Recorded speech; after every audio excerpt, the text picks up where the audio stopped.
আসসালামু আলাইকুম রহমতুল্লাহ বরকাত। টুইন্স হোমিওকেয়ারের পক্ষ থেকে জানাচ্ছি আন্তরিক শুভেচ্ছা। আমি ডাক্তার মোহাম্মদ তানজিম হোসেন তামিম। স্বাস্থ্য বার্তার আজকে যে বিষয়টি নিয়ে আলোচনা করব সেটি হচ্ছে মাঙ্কি পক্স। এটি আসলে বর্তমানে একটি বিশেষ আলোচ্য বিষয় এখন, কারণ এটি এখন ওয়ার্ল্ড হেলথ অর্গানাইজেশন থেকে অলরেডি একটা জরুরি অবস্থা ঘোষণা করেছেন যে আফ্রিকার বিভিন্ন অংশে মাঙ্কি পক্সের প্রাদুর্ভাব ছড়িয়ে যাওয়ার পর এটাকে বৈশ্বিক জনস্বাস্থ্য জরুরি অবস্থা ঘোষণা করেছেন ওয়ার্ল্ড হেলথ অর্গানাইজেশন, অর্থাৎ বিশ্ব স্বাস্থ্য সংস্থা। তো এটা তারা এটাকে এভাবে বলেছেন যে যেহেতু এটার প্রাদুর্ভাবটা ছড়িয়ে পড়েছে ক্রমশ, তো সেক্ষেত্রে এটা একটা উদ্বেগজনক অবস্থা।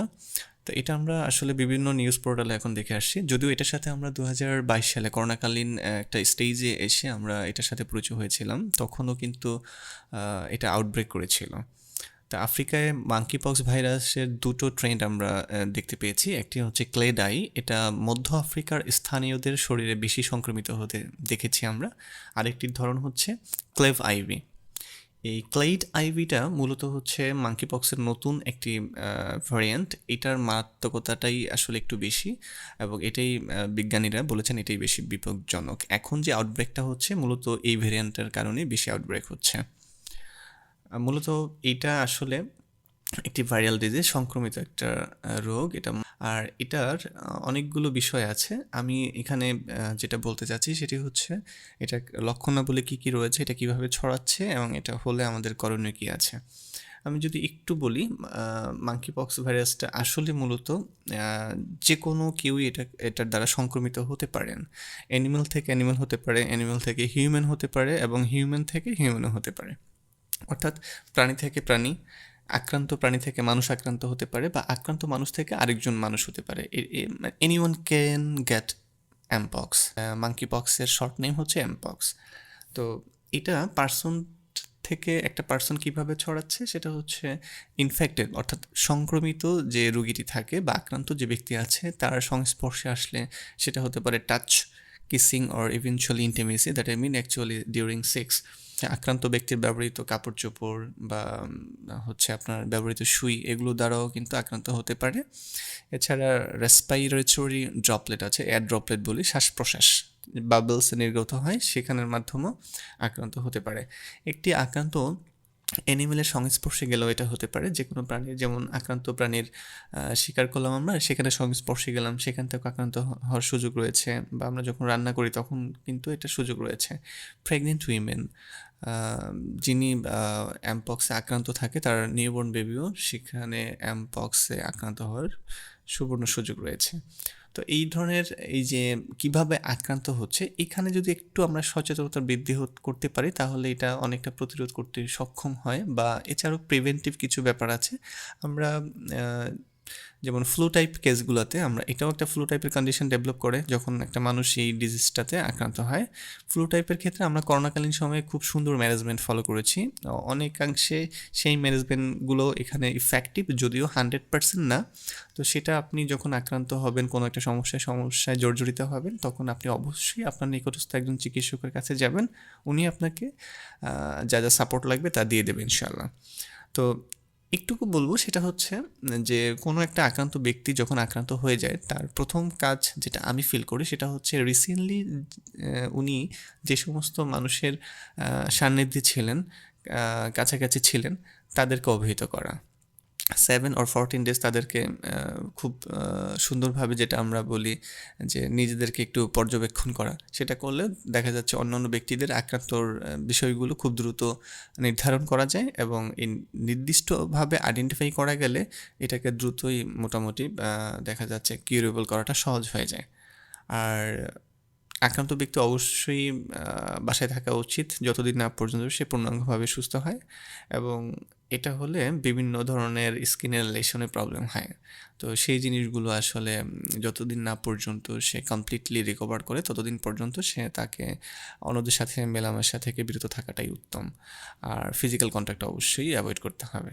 এবার আসি লক্ষণ। লক্ষণ বলতে গেলে আমি বেশ কিছু জিনিস, ভিজুয়াল কিছু ইন্সপেকশন আছে, সেটা নিয়ে আলোচনা করব। তবে একেবারে সচরাচর কমন যে লক্ষণগুলো আমরা দেখতে পাই সেটা হচ্ছে ফ্লু টাইপ সিমটমস। একেবারে সহজ জিনিস, র্যাশ উঠতে পারে, গায়ে জ্বর থাকবে, গলা ব্যথা, মাংসপেশিতে ব্যথা, তারপর কোমরে ব্যথা, শারীরিক দুর্বলতা, মানে বিষাদময় একটা অবস্থা বা অবসাদময় একটা অবস্থা ডেভেলপ করে। লিম্ফ নোডগুলো বড় হয়ে যেতে পারে বা ফুলে যেতে পারে। তো এই যে কিছু ক্রাইটেরিয়া বললাম, লক্ষণগুলো, যে এই লক্ষণাবলী আমরা পেয়ে থাকবো, এগুলো সবগুলো লক্ষণই যে একটা আক্রান্ত ব্যক্তির মধ্যে থাকবে তা কিন্তু নয়। দেখা যাচ্ছে 3 থেকে 4টা লক্ষণ মিনিমাইজ হতে পারে, স্কিপ হতেই পারে। তো এই জন্য আপনি যখন দেখবেন আপনার বডিতে কোনো র্যাশ উঠছে বা জ্বর আসছে, গলা ব্যথা হচ্ছে, তো আপনি চেষ্টা করবেন দ্রুত একজন চিকিৎসকের পরামর্শ নেওয়া। তো এটার স্প্রেডের ক্ষেত্রগুলো যদি বলি, যেমন র্যাশ যেটা হয় সেটা হচ্ছে হাতে পায়ের তালুতে বেশি হয়, বা হাতে হচ্ছে, পায়ে হচ্ছে, মুখে হচ্ছে, ঠোঁটে হচ্ছে, এক্সটার্নাল জেনিটালিয়া, পুরুষদের ক্ষেত্রে পেনিস, মেয়েদের ক্ষেত্রে ভ্যাজাইনাতে হওয়ার পসিবিলিটি রয়েছে, মলদ্বারে হতে পারে। তো যাই হোক না কেন, আপনারা অনেক সময় নর্মাল পিপলদের যেমন চিকেন পক্স নামে একটা ডিজিজ সম্পর্কে আমরা জানি, সেটার সাথে এটাকে হয়তো বা মিসম্যাচ হয়ে যেতে পারে। সেই জন্য আমি বলবো আপনি অহেতুক চিন্তা না করে আপনি চেষ্টা করবেন আপনি একজন চিকিৎসকের পরামর্শ নেওয়া। আপনি চেষ্টা করবেন একজন চিকিৎসকের পরামর্শ নেওয়া। ট্রিটমেন্টের আগে দুটো কথা বলি, যেটা আমি আগে বলতে চেয়েছিলাম, যে ভিজুয়াল ইন্সপেকশনের ব্যাপারটা খুবই খুবই ইম্পর্ট্যান্ট। যেমন এটা শুরুতে যদি স্কিনে আমরা একটু ভালোভাবে পর্যবেক্ষণ করি, আমি দেখাচ্ছি। যেমন স্কিনে র্যাশ ওঠে, এই র্যাশ হওয়ার পর থেকে এর কিছু পরিবর্তন আসে। যদি আমি এটাকে 5টা স্টেজে ভাগ করি, তাহলে স্টেজ 1-এ যেটা দেখব, যে প্রথমে শুরুতে র্যাশ উঠেছে, যেটা ফ্ল্যাট হয় এবং লালচে হয়। এটা 1 থেকে 2 দিন থাকতে পারে বডিতে। তারপরে এই র্যাশ থেকে দেখা যাচ্ছে এই যে স্পটগুলো পড়েছে এগুলো একটু শক্ত হয়ে যাবে হালকা, যেটাকে আমরা প্যাপিউল বলি মেডিকেল টার্মে, এবং সেখানে বাম্পস তৈরি হবে। সেটাও 1 থেকে 2 দিন লাস্টিং করতে পারে। থার্ড স্টেজে এসে ভেসিকল হয়, তার মানে হচ্ছে কি এখানে ব্লিস্টার হয়ে যায়, যেটা হচ্ছে আপনার কিছু তরল পদার্থ জমে। যেমন অনেক সময় আমরা বলি না, বিভিন্ন গোঠা উঠলো, সেখানে একটু ফুসকুড়ির হয়ে যেখানে দেখা যাচ্ছে একটু পানি নিয়ে উঠলো, ওই টাইপের আর কি। স্টেজ 4-এ যেটা আমরা দেখতে পাবো, এই যে ব্লিস্টারটা হলো সেটা একটু বড় হয়ে যাবে এবং সেখানে পুঁজ জন্মাবে, এবং এটা 5 থেকে 7 দিন থাকতে পারে, অর্থাৎ 1 সপ্তাহ যাবত থাকতে পারে। তারপরে এখানে কিন্তু একটু গর্ত হওয়ার টেন্ডেন্সি হয়ে যাচ্ছে বা আরও ফুলে যাচ্ছে, যেটাকে আমরা বলি স্ক্যাবস। তো এই যে পার্শিয়াল হওয়ার পরের যে ধাপটা, লাস্ট স্টেজ, যেটাকে আমরা স্ক্যাবস বলি, এইটা হচ্ছে এই স্পোর্টসগুলো crust over and become scabs that eventually fall off. এটা কিন্তু মোটামুটি 1 থেকে 2 সপ্তাহ থাকে কন্ডিশনটা। তো আপনি অতি সহজেই মোটামুটি একেবারে ফার্স্ট স্টেজটা আইডেন্টিফাই করতে পারবেন, যেরকম হচ্ছে হলেই আপনি একজন চিকিৎসকের পরামর্শ নেবেন। ট্রিটমেন্ট বলতে গেলে একেবারে যেটা বলতে চাই সেটা হচ্ছে, there is no any specific medicine in modern treatment, যে মাঙ্কি পক্স হলে আমি এই ওষুধটা খাবো। তখন কী করতে হয়, আমরা সেটা করোনাকালীন সময় দেখেছি যে করোনার জন্য কোনো স্পেসিফিক মেডিসিন ছিল না, সিমটম সিমিলার মেডিসিন এসে, মানে যে লক্ষণগুলো প্রকাশ পেয়েছে সেই অনুযায়ী, যেমন কারো জ্বর আসলো, জ্বরের জন্য হয়তো প্যারাসিটামল খেয়েছে, ঠান্ডার জন্য এটা খেয়েছে, সেটা খেয়েছে। তো এটার ক্ষেত্রেও কিন্তু সেম কন্ডিশন, যে আপনাকে মূলত হচ্ছে সিমটম সিমিলার মেডিসিন খেতে হচ্ছে। তো আমি মোটামুটি এটুকু ইনশিওর করতে পারি যে আমরা মহামারীর যখন কোনো জিনিস ইনভেস্টিগেশন বা তথ্য উপাত্ত বিশ্লেষণ করে দেখেছি, অন্য আদার্স যে ট্রিটমেন্টগুলো রয়েছে উইদিন দেখা যাচ্ছে শর্ট টাইম, এবং হচ্ছে আপনার খুব দ্রুত এবং খুব কষ্ট কম দিয়ে খুব দ্রুত সারছে, সেটা হচ্ছে আপনার হোমিওপ্যাথির মেডিসিনে। কেন বলছি, কারণটা হচ্ছে হোমিওপ্যাথিটা সবসময় সিমটম সিমিলারিটি ফলো করে। মানে এটার মূলনীতি যদি আমি বলতে চাই, যেটা সিমিলার কিউর এন্সার, এই যে একটা নীতি আছে, এটাই ফলো করে।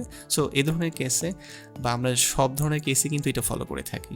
তো এই ধরনের কেসে যেহেতু মডার্ন মেডিসিনে there is no any specific medicine, তারা সিমটম সিমিলার আগাচ্ছে, তা আমরা তো আগে থেকে সিমটম সিমিলারে যাচ্ছি, কারণ আমাদের বেজ লাইনই এটা সিমটম সিমিলার। সো আতঙ্কিত না হয় আমি বলবো যে আপনি আপনার নিকটস্থ চিকিৎসকের পরামর্শ নেবেন, এবং হাইজিনের যে ব্যাপারটা আছে, মানে ইমিউনিটি পাওয়ারটাকে সুন্দরভাবে রাখার জন্য, যেমন ভিটামিন সি খাওয়া, পরিমাণ মতো পানি খাওয়া, তারপর হচ্ছে ফিজিক্যাল এক্সারসাইজ করা, গায়ে একটু রোদ লাগানো, এই যে বিষয়গুলো আছে এগুলো খাবার তালিকায় রাখতে হবে।